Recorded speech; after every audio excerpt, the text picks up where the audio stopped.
और जहां पे भतीजे चिराग का कद बढ़ता जा रहा है, खासकर मैं सूरजभान सिंह की बात करूं, उनके भाई चंदन सिंह की बात करूं, सभी की एक डिमांड है कि अब हम बीजेपी या एनडीए को बिना शर्त समर्थन नहीं करेंगे। पशुपति पारस ने तो ये कह दिया है कि 243 पे हम तैयारी कर रहे हैं अगर बीजेपी हमें उचित भागीदारी नहीं देती है। पशुपति कुमार पारस एक से सप्ताह से लेकर 10 दिन तक का समय दे सकते हैं बीजेपी। जब अमित शाह से मुलाकात की तस्वीर पशुपति कुमार पारस की वायरल हुई थी, मेरा ही सवाल था चिराग से कि क्या ये मुलाकात आपको प्रेशर में लाने के लिए किया गया है, तो चिराग ने क्या कहा था हंस के कि ऐसी मुलाकातें होती रहती हैं। अगर इस प्रेशर में बीजेपी ने पारस को इग्नोर कर दिया तो पारस के पास ऑप्शन खुले हैं, अब वो अकेले चुनाव लड़ें, किसी दूसरे गठबंधन को सपोर्ट दें।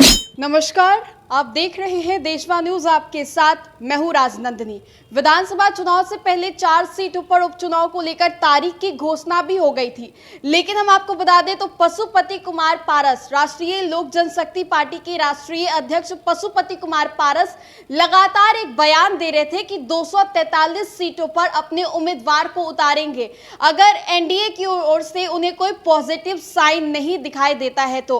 अब ऐसे में 4 सीटों पर जो उपचुनाव की घोषणा कर दी गई है उसको लेकर पशुपति कुमार पारस की क्या स्ट्रेटेजी होने वाली है एनडीए को लेकर, इसी मुद्दे पर बातचीत करने के लिए अमित झा सर है। जिस तरीके से पशुपति कुमार पारस लगातार बोलते हैं कि 243 पर उम्मीदवार को उतारेंगे, लेकिन अगर एनडीए की ओर से कोई पॉजिटिव साइन नहीं आया तो अभी 4 सीटों पर उपचुनाव होने हैं, क्या स्ट्रेटजी होने वाली है? नहीं देखिए नन्नी, इस ओर किसी का ध्यान नहीं गया है, लेकिन ये इंपॉर्टेंट टॉपिक है जिसपे आज हम और आप चर्चा कर रहे हैं।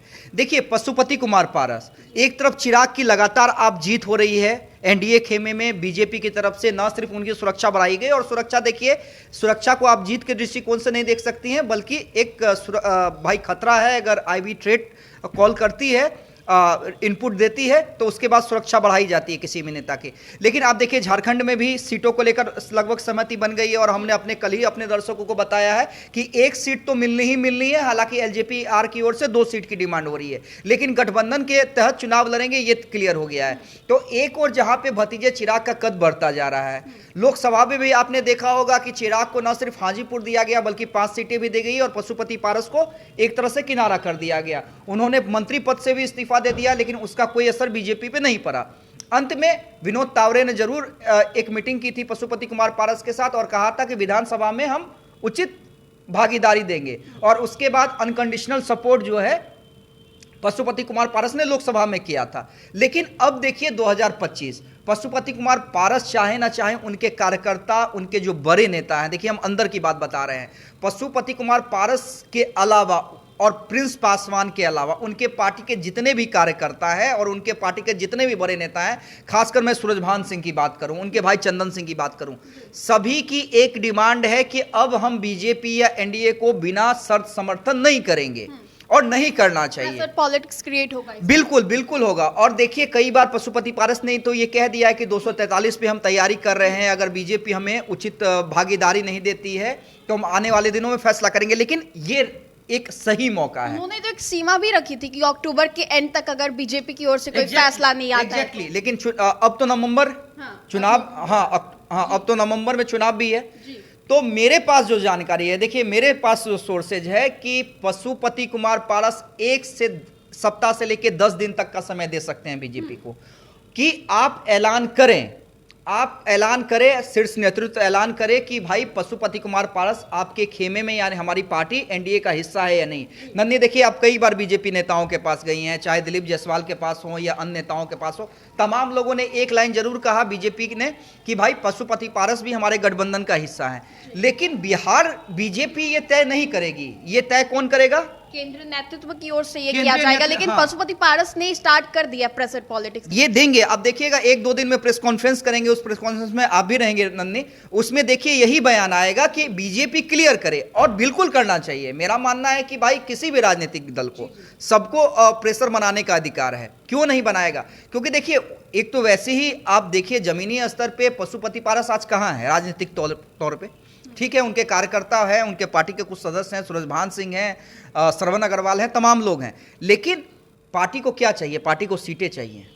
हाँ, पार्टी आपका अस्तित्व में कैसे रहेगी जब कार्यकर्ताओं में उत्साह रहेगा कि अरे भाई हमारा नेता जिस गठबंधन को सपोर्ट कर रहा है वो गठबंधन हमारे नेता हमारी पार्टी के भावनाओं का भी ख्याल रख रहा है। तो ये सही समय है। अब देखिए बीजेपी डिसाइड करेगी कि नहीं, चिराग का क्या प्रेशर रहता है, क्योंकि चिराग ने, आपको याद होगा नंदनी, ये मेरा ही सवाल था कि जब अमित शाह से मुलाकात की तस्वीर पशुपति कुमार पारस की वायरल हुई थी, मेरा ही सवाल था चिराग से कि क्या ये मुलाकात आपको प्रेशर में लाने के लिए किया गया है। तो चिराग ने क्या कहा था हंस के कि ऐसी मुलाकातें होती रहती हैं, लोकसभा में भी ऐसी मुलाकात। तो चिराग का खेमा बिल्कुल नहीं चाहता है, आज भी नहीं चाहता है कि किसी भी कीमत पे एनडीए का हिस्सा पशुपति कुमार पारस बने रहे। लोकसभा में बदला ले लिया, अब बारी विधानसभा की है, तो कैसे दोनों तरफ से प्रेशर बनाया जाएगा, उस प्रेशर को कैसे बीजेपी डील करेगी, और ये सही समय है। अगर इस प्रेशर में बीजेपी ने पारस को इग्नोर कर दिया तो पारस के पास ऑप्शन खुले हैं, अब वो अकेले चुनाव लड़ें, किसी दूसरे गठबंधन को सपोर्ट दें, वो उनकी मर्जी, उससे कितना फायदा नुकसान होगा वो बीजेपी को तय करना है। लेकिन अगर बीजेपी को ये लगेगा कि हाँ पारस के छिटकने से, पशुपति कुमार पारस के छिटकने से हमें नुकसान है, एनडीए को नुकसान है, तो वो विचार विमर्श कर सकती है।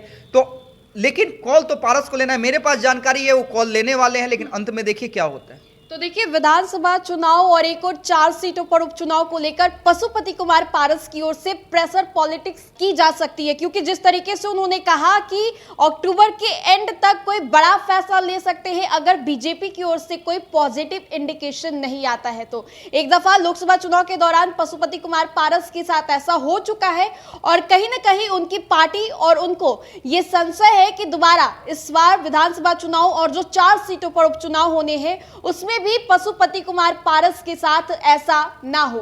फिलहाल इस अपडेट्स में इतना ही, हम दोबारा जुड़ेंगे। अभी के लिए हमें दे इजाजत, बने रहिए हमारे साथ और देखते रहिए देशवान न्यूज़।